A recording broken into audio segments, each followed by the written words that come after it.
Qoni kam ayollar diqqatiga.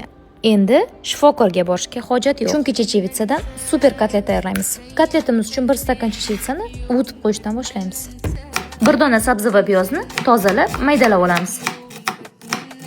To'g'ralgan piyoz va sabzilarimizni tillarang tusga kirguncha qovurib olamiz. Qovurgan paytimizda birato'la ziravorlarni solib olamiz. Tuz, murch, paprika soldim. Tayyor bo'lgan chechevitsani olib, suvini to'kamiz va blenderga solib, yaxshilab maydalab olamiz.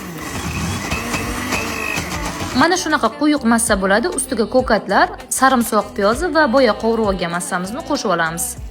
Yaxshilab aralashtiramiz va kichkina kotletchalar qilib olamiz. Yaxshilab qizigan yog'imizda 3 minutdan old-orqasini qizartirib pishirib olamiz. Qizarib pishgan kotletlarimizni o'ziga yoqqan sos bilan yaqinlarimizga beramiz. Bilmasangiz eslatib o'taman. Chechevitsa bu go'shtsiz protein, temir va energiya manbai. Uy sharoitida qoningizni ko'tarish uchun eng to'g'ri tanlov. Videoni nuqul bosh aylanib yuradigan tanishingizni yuborib qo'ying. Rahmat eshitasiz. Yoqqan bo'lsa, o'rechani albatta bosib keting.